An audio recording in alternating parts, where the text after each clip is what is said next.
বিক্ষোভে উত্তাল ভারত, মাঠে নেমেছে তেলাপোকাদের বিশাল দল। কিল বিলিয়ে ভারতের প্রধানমন্ত্রী নরেন্দ্র মোদীর গদি ছিঁড়তে মুখিয়ে আছেন লাখ লাখ শিক্ষিত তেলাপোকা। ভারতে আনুষ্ঠানিকভাবে মোদী সরকারের দুর্নীতির বিরুদ্ধে আন্দোলনে মাঠে নেমেছে তরুণদের দল ককরোচ পার্টি। এর মধ্যে দেশে ফিরেছেন শিক্ষিত হতাশাগ্রস্ত তরুণদের কণ্ঠস্বরের প্রধান নেতা। এবার সিঁদুরের মেঘ দেখতে শুরু করেছে মোদীর হিন্দুত্ববাদী বিজেপি সরকার। কেন্দ্রীয় শিক্ষামন্ত্রী ধর্মেন্দ্র প্রধানের পদত্যাগের দাবিতে নয়াদিল্লির মান মন্দির যন্তর মন্তরে বিক্ষোভ করছে ককরোচ জনতা পার্টি সিজেপি। শনিবার দলের প্রতিষ্ঠাতা অভিজিৎ দীপকে ফিরেছেন মার্কিন যুক্তরাষ্ট্র থেকে। দিল্লিতে পৌঁছানোর পরেই এই কর্মসূচির অনুমতি দেয় পুলিশ। এরপরই দিল্লিতে 2000 পুলিশ মোতায়েন। নিরাপত্তার চাদরে ঢেকে দেওয়া হয়েছে প্রধানমন্ত্রী নরেন্দ্র মোদী, অমিত শাহ এবং শিক্ষামন্ত্রী ধর্মেন্দ্র প্রধানের বাসভবন।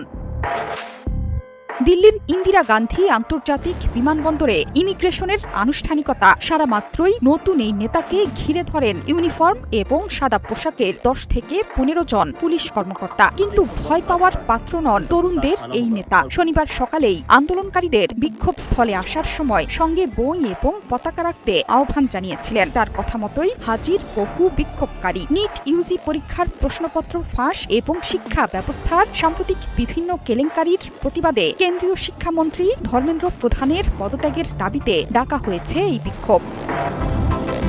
যে কোনো ধরনের অপ্রীতিকর পরিস্থিতি এড়াতে এবং পরিস্থিতি শান্ত রাখতে নয়াদিল্লিতে প্রায় 2000 পুলিশ মোতায়েন করেছে দিল্লি পুলিশ। বিক্ষোভ ঠেকাতে আগাম প্রতিরোধমূলক ব্যবস্থার নির্দেশনা চেয়ে জনস্বার্থে হয়েছে মামলা। জরুরি ভিত্তিতে ওই মামলার শুনানি করতে শুক্রবার অস্বীকৃতি জানিয়েছে দিল্লি হাইকোর্ট। ব্যঙ্গাত্মক অনলাইন আন্দোলন থেকেই উত্থান ককরোচ জনতা পার্টির। একটি মামলার শুনানিতে এক শ্রেণীর বেকার যুবকদের তেলাপোকার সঙ্গে তুলনা করেছিলেন ভারতের সুপ্রিম কোর্টের বিচারপতি সূর্যকান্ত। এই মন্তব্যকে ঘিরে তোলপাড় ওঠে সামাজিক মাধ্যমে। পরবর্তীতে শুরু হয়েছে ব্যঙ্গাত্মক আন্দোলন। নতুন দলও গঠন করা হয়েছে, যার নাম ককরোচ জনতা পার্টি। সামাজিক যোগাযোগ মাধ্যমে এই পার্টির কোটি কোটি সমর্থক। এর মধ্যে ইনস্টাতেই অনুসারীর সংখ্যা 2,20,00,000-এর বেশি। ভারতের খ্যাতনামা সমাজকর্মী সোনম ওয়াংচুক, অভিনেতা প্রকাশ রাজের মতো ব্যক্তিরা এর মধ্যেই এই আন্দোলনে সমর্থন জানিয়েছেন। এত জনপ্রিয় দলের উদ্দেশ্য নিয়ে সন্দিহান ভারতের কেন্দ্র সরকার। ক্ষমতাসীন বিজেপি বলছে আন্দোলনকারীদের মদদ দিচ্ছে পাকিস্তানিরা। শুধু তাই নয়, এই দলকে সমর্থন যোগাচ্ছে ভারত বিরোধী মার্কিন ধনকুবের জর্জ সোরস। জোহরা চৌধুরী সেতু, 71।